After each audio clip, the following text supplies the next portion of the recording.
Bienvenidos. Hoy les traemos las noticias más relevantes de Ecuador. Exploraremos los desarrollos recientes y cómo estos están afectando al país. No se pierdan nuestro análisis completo. Veamos a continuación. Ella es especialista en materia petrolera, en su momento fue gerenta de Petroecuador. Ingeniera, bienvenida, buen día, ¿cómo le va? Muy buenos días, Fabricio, muy buenos días, Andrea, muy buenos días a la audiencia. Gracias a usted por atender esta invitación. ¿Era necesario o no entregar el manejo del campo Sacha por delegación, porque esa es la figura que dice la ministra de Energía se va a aplicar, a un consorcio privado y ya no que este campo siga siendo manejado por Petroecuador? Bueno, yo quisiera empezar por comentarles que en el mundo petrolero hay dos tipos muy grandes macro de contratos. El uno que es el de participación y el otro el que es de prestación de servicios, como tú lo mencionaste en tu comentario. Pero es necesario que la ciudadanía entienda bien. En el de prestación de servicios, la propiedad del recurso sigue siendo del Estado, mientras que en el de participación, una parte de ese recurso es de propiedad de la empresa privada. Y en este caso, la mayor cantidad será de este consorcio. Es decir, más del 80% será del consorcio y el restante quedará para el país. Expliquemos esta parte, porque esto creo que termina siendo la situación más controversial. Lo que han dicho las autoridades durante sus presentaciones, o su presentación, mejor dicho, el pasado lunes, han dicho que 1.500 millones de dólares que nos van a entregar es el valor de una prima que se destinarán de forma inmediata a inversión social. 82% de los beneficios para el Estado tras liquidar la renta petrolera. 3.500 millones de dólares de ahorro en costos operativos para el mantenimiento que ahora asumirá el consorcio privado ya que el Estado no tiene sus recursos. Hablan también de incremento del 40% de la producción y 1.000 empleos adicionales. Pero más adelante el viceministro de Hidrocarburos explica los términos del reglamento, ¿no? Si el WTI llega a $30 o menos por barril, el Estado ecuatoriano recibiría 12.5%, ha dicho que se ha negociado hasta 19%, si supera los $120 por barril, el Estado podría recibir 26.5%. ¿No hay una contradicción entre lo uno y lo otro para tratar de entender en cambio lo que usted está diciendo? Ya, sí, bien. Ahora, todos los contratos lo que tratan de hacer es tener una fórmula que se mueva con respecto al precio del crudo. El precio del crudo no es fijo, es muy volátil y por lo tanto los contratos tratan de incluir ese riesgo en estas bandas de tarifa o una banda de participación del precio del crudo. Entonces, ese es justamente el problema, que estamos viendo que la participación del Estado es muy pequeña. Y también con respecto a esta prima, bueno, eso es algo que se utiliza en los contratos petroleros, se llama royalty, es una prima de ingresos, una prima por acceder a este negocio. Pero lo importante aquí no es discutir cuál es el término de eso, sino la cantidad. Porque Sacha en ingreso bruto te está dando 2.000 millones anuales. ¿Y cómo es que a nosotros nos beneficiaría una prima que es menor que el ingreso anual del campo?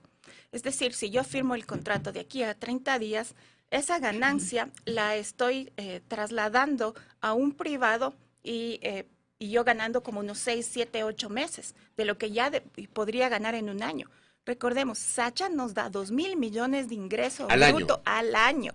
Sí, ingreso bruto al año. Entonces, esta prima es incluso inferior a lo que el campo mismo te entrega. Entonces no hay ventaja. Pero si nos van a dar 1.500 millones de dólares a la firma del contrato, porque eso es lo que dijo la ministra, nos dan 1.500 y firmamos el contrato, si no nos damos 1.500 no firmamos contrato. Nos da en ese momento, se firma el contrato. Por ejemplo, ¿qué va a pasar el próximo año? El próximo año nosotros ya no vamos a recibir el ingreso bruto de Sacha de 2.000 millones. Si no recibimos el 20% de eso, 200 millones en un año. ¿En serio? Sí, es eso. ¿Seguro? Seguro, porque tú estás firmando un contrato donde dices que la participación del Estado va a ser alrededor del 20% dependiendo de cómo esté el WTI. El WTI no se pronostica que va a caer considerablemente a menos que haya una pandemia. Entonces se manejará, estará en los precios actuales, un poco más arriba, un poco más abajo. Entre 60 y 80 más o menos. Sí, entre 60 y 80. Cerramos el año anterior con un precio promedio de nuestro crudo Oriente de 71.1. Entonces, por esta razón es que Sacha el año anterior nos dio de ingreso bruto 2.000 millones. Si se mantienen estos precios, al siguiente año, como hemos firmado este contrato, solamente recibiríamos nuestra participación, que es alrededor de 200 millones. ¿Y estos 200 millones de dólares ingresarían a Petroecuador o ingresarían por otros lados? No, ya tienen que ingresar por otra parte, tienen que ingresar directamente al Ministerio Al de Energía y presupuesto Minas. general del Estado. Al Ministerio de Energía y Minas y directo al presupuesto, porque Petroecuador ya estaría totalmente excluido de esta ecuación. Y eso afectaría también, por ejemplo, a lo que nosotros tenemos, digamos, si así se quiere, como reservas para subsidios, por ejemplo. Sí, justamente eso. Tomemos en cuenta que Petroecuador del presupuesto, o sea, de los ingresos de Petroecuador se pagan los subsidios. Y los subsidios tienen más o menos una cantidad de 3.000 millones. Entonces, el momento en que sacas a Sacha a los netos, que son 1.700 millones del año anterior, entonces esa cantidad para pagar subsidios ya disminuye. Entonces, ese también es un problema. Yo creo que se mira de forma muy chiquitita el tema de la concesión de Sacha y no se está evaluando el sistema completo energético, que incluye el pago de subsidios, que incluye cuánto tenemos de volumen exportable, que incluye cuánto tenemos para el crudo de carga de Shushufindi, de La Libertad y de Esmeraldas. Y también no estamos sopesando cómo van a ser los impactos en el área de influencia. Entonces, es para mí una decisión que se le está tomando con muy pocas variables, es una decisión incompleta que realmente va a afectar la seguridad energética del país. Usted ha mencionado ingreso bruto, también ha hablado de los netos, y creo que hay una confusión que sí le quisiera pedir que nos aclare. Acá, por ejemplo, César, le envío un abrazo a César Alarcón, que está en sintonía. Ingreso bruto no es lo que queda al final como neto. De los 2.000 brutos, ¿cuánto es el neto? Pregunta. 1.700 millones. Ese es el neto. Ese es el neto. Ese es el neto. ¿Cuál es la diferencia entre bruto y neto? Partamos de eso. Sí, el bruto es solamente yo saco 77.000 barriles y los multiplico por el precio del crudo oriente, que es 71.1. Eso me da alrededor de 2.000 millones. Pero a esto le tengo que quitar todo lo que he invertido en el campo y todo lo que he pagado por costos operativos, que más o menos son 300 millones. Ya me quedan los 1.700 de neto. Y me quedan 1.700 millones, que es lo que yo tengo ya de ganancia, que es lo que va a mi cuenta y que será utilizado y que puede ser utilizado para reinvertir en el mismo campo o va a ser utilizado para pagar los subsidios y el resto se entrega al presupuesto general de la nación. En contrapartida, Franco Fernández, que también está en sintonía, él no está de acuerdo con lo que usted está señalando. Él cree que el contrato es muy bueno, que hay que leerlo bien, que hay una confusión efectivamente en algunos términos del contrato, y dice ingreso bruto, dice, y el 80% de la renta petrolera hace este cuestionamiento, Franco. ¿Qué es? Sí.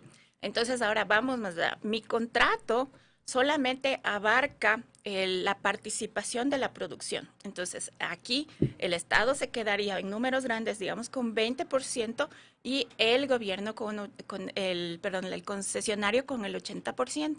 Pero alrededor de los contratos petroleros hay otro término que en inglés se llama government take, que es justamente todo lo que el Estado recibe por fuera del contrato.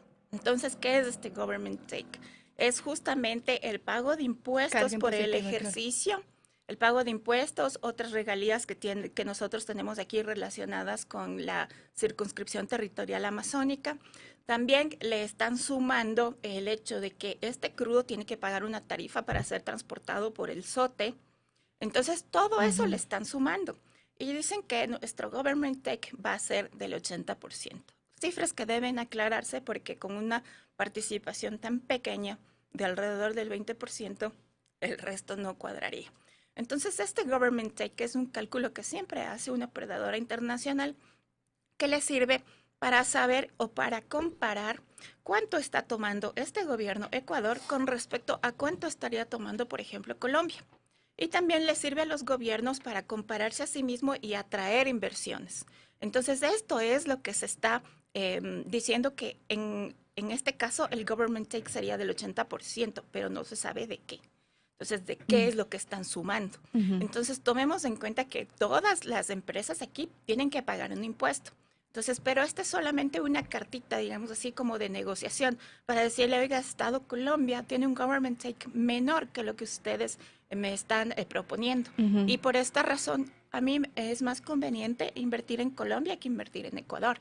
Eso es. Entonces ya es cuánto el gobierno toma, pero por fuera del contrato, por impuestos, por otras regalías, por el pago del SOTE, por eso. Ahora, pero si bien otra cosa que también es muy importante resaltar es que ellos van a tener la propiedad del recurso y van a tener la solvencia para venderlo como ellos gusten. Y ese dinero no sabemos a dónde va, si regresa al Ecuador o si saldrá al extranjero. Con lo que también hay que tomar en cuenta cómo va a afectar el ingreso de divisas por la salida de estos alrededor de 1.500 millones anuales. Todo esto hay que evaluar. Entonces, por eso yo digo que esta decisión tal vez es una decisión incompleta. Ahora quisiera ir, ingeniera, primero a que realmente se debía entonces declarar la imposibilidad técnica y financiera de operar de Petroecuador. ¿Cómo está Petroecuador ahora mismo? ¿Podía o no seguir operando Sacha? Claro, una de las condiciones para otorgar esta concesión es declarar la imposibilidad técnica. Que no se ha hecho hasta el momento. Entonces, esta imposibilidad técnica, este informe lo tiene que presentar el viceministro de Hidrocarburos. No lo hace Petroecuador. Del viceministro de Hidrocarburos debe salir un documento que diga que Petroecuador no tiene tecnología ni recurso humano, no tiene la capacidad de inversión y que que se puede poner en riesgo la sostenibilidad de la producción, y también que es un campo de un riesgo muy grande para que lo asuma el Estado y que se tiene que desarrollar un mercado. Entonces, estos puntos son muy fáciles de desmontar, si quisiéramos decir así, en favor de Petroecuador. Y se lo demuestra con el incremento de producción. También se lo debe dar a conocer porque en realidad la tecnología para trabajos específicos está en la empresa de servicios. Una operadora siempre contrata a la empresa de servicios para que le preste personal capacitado, tecnología para hacer un trabajo específico. Entonces, el presupuesto. Incluso tenemos, les acabo de mencionar que el neto de Sacha es 1.700 millones, entonces hay espacio para invertir en el propio campo. Y no se necesita desarrollar un nuevo mercado como es lo que pasa cuando estamos desarrollando un campo de gas. Esto ya es, tenemos el mercado, tenemos conocimiento de las reservas, tenemos eso. Entonces ahora es fácil desmontar. En conclusión, Ecuador enfrenta una crisis de múltiples dimensiones que exige respuestas inmediatas y estructurales. La violencia ha alcanzado niveles alarmantes, con una tasa de homicidios sin precedentes, mientras que el narcotráfico y la inseguridad han llevado al gobierno a buscar apoyo internacional. En el ámbito económico, la reciente concesión de un contrato petrolero de 20 años abre la posibilidad de fortalecer la industria energética y atraer inversiones extranjeras. Pero también genera preocupaciones sobre su impacto ambiental y el destino de los ingresos generados. A esto se suman los desafíos climáticos, con fuertes lluvias e inundaciones que han afectado la infraestructura y la seguridad de miles de ciudadanos. El aniversario de la dolarización es un recordatorio del impacto de las decisiones económicas a largo plazo y la necesidad de adaptar el modelo actual a las nuevas realidades. Ecuador necesita un liderazgo firme, estrategias sostenibles y un compromiso conjunto para superar esta compleja etapa y construir un futuro más estable. Gracias por acompañarnos en este repaso de las noticias más importantes. Recuerda que en estos momentos mantenerte informado es esencial. No olvides suscribirte, activar la campanita y compartir este video para que más personas conozcan lo que está sucediendo en nuestro país. Nos vemos en la próxima entrega con más noticias de impacto. Hasta pronto.